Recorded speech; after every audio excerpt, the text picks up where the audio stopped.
Welcome to this short video about how managers and entrepreneurs can use the statement of cash flows to help answer some of the questions they might have about a business.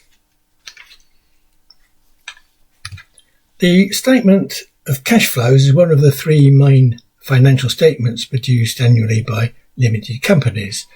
The others are the income statement and the statement of financial position. Only big companies are required to produce a statement of cash flows. Right, so here's a simple example of a statement of cash flows. The actual cash flows are always analysed into these three areas: operating activities, investing activities, and financing activities. So first of all, we'll just explain what they are. So operating activities, the day-to-day operating of the business, the cash that comes in, the cash that goes out. Sometimes interest and dividends go in other sections. It depends on the company's policy. Investing activities are buying and selling long-term assets, buildings, equipment, and so on. And financing activities, mostly issuing shares, raising a loan, but of course paying back loans as well goes into this section. Now the bottom part said cash and cash equivalents. What do we mean? We mean things that you can convert into cash reliably within 3 months. Loans to the government, money market accounts. Overdrafts are important, but obviously they are a negative cash equivalent.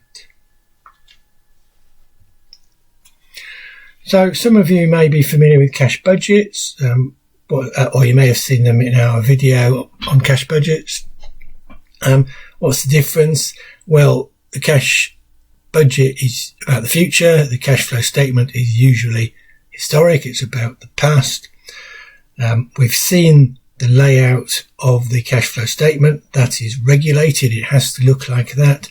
Whereas the budget is an internal document to companies and they can lay it out in any way they like.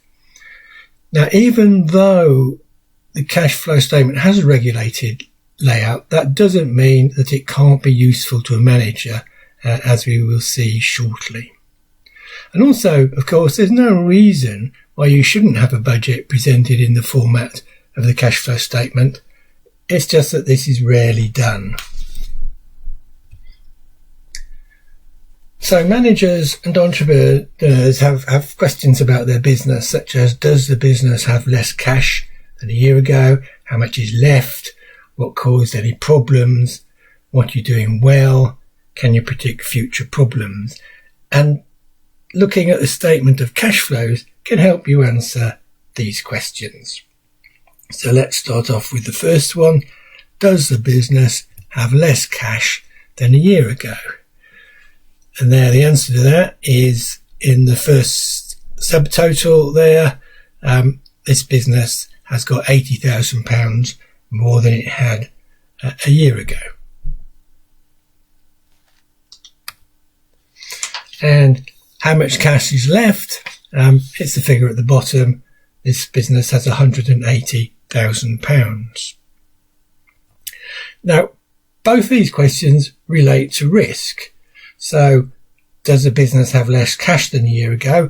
In the case we looked at, it had more cash, so that's not a risk. Obviously, if it had less cash, if it was a negative figure, that would be worrying.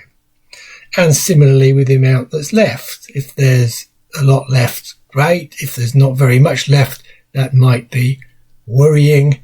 And if it's negative, that is definitely a risk to look at.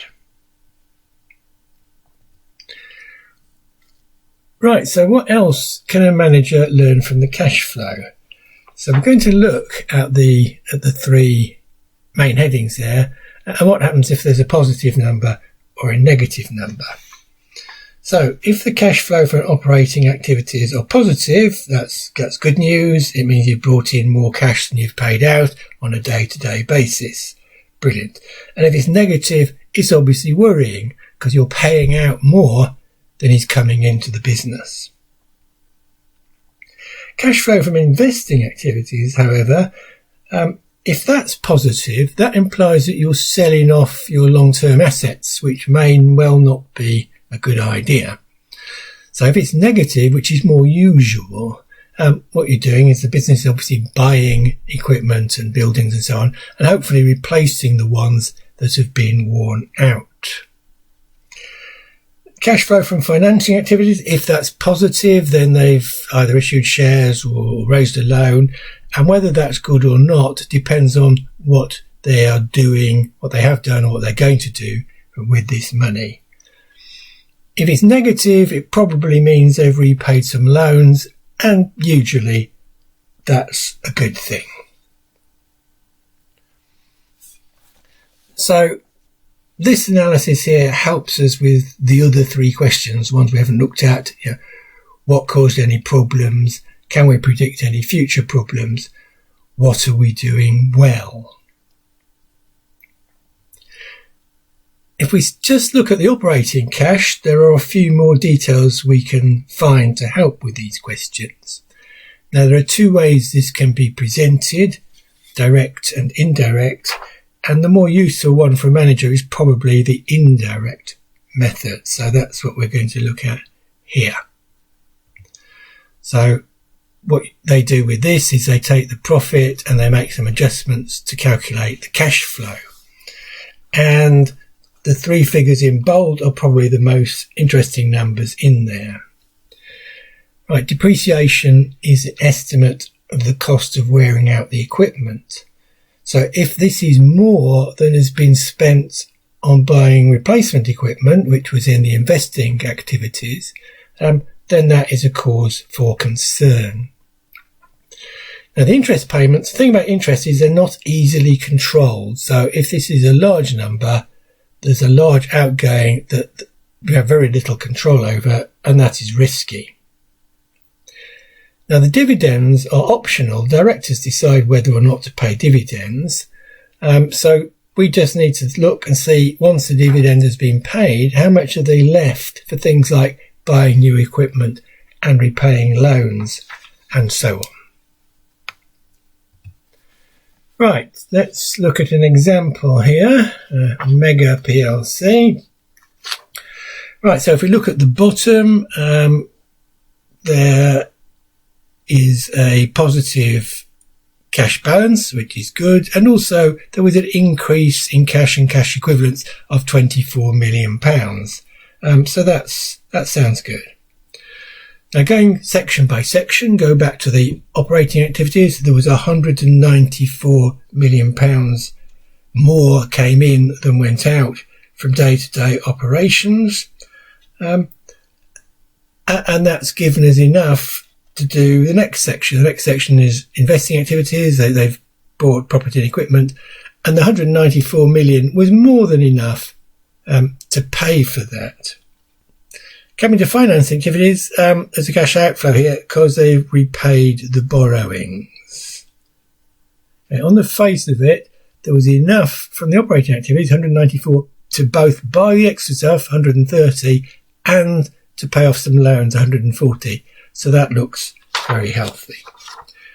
Right, let's go back and look at those more detailed things. If we look at the depreciation there, right, the depreciation was £180 million. And if we go down to acquisitions of property and equipment, they've bought replacements for £190 million. So they're just about kept on top of everything. So that sounds pretty healthy. Interest was £32 million. That might be a bit high. If we assume that the interest rate is 3%, that suggests they've got borrowings of over £1 billion. But obviously, we could go and check that on the statement of financial position. Dividends, there's a lot, £130 million. But even after they'd paid that, they were still left with the £194 million from operating activities. So the directors seem to have been quite responsible in paying that out, and I'm sure the shareholders are happy with it.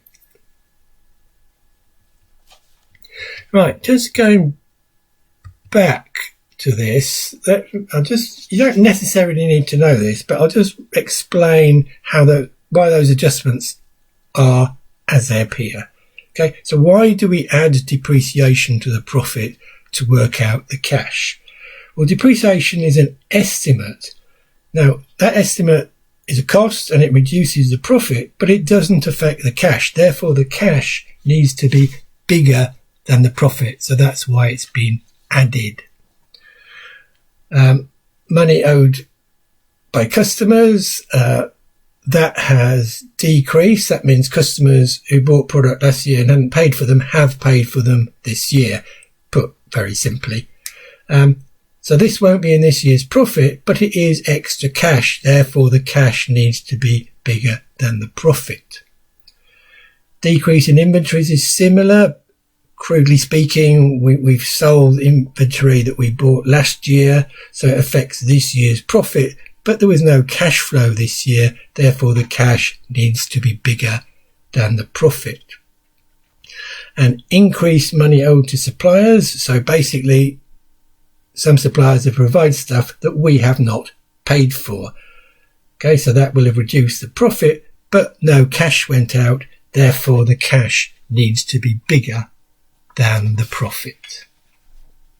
And just to see what it looks like, this is the direct method of doing it, looking at the actual cash receipts and payments.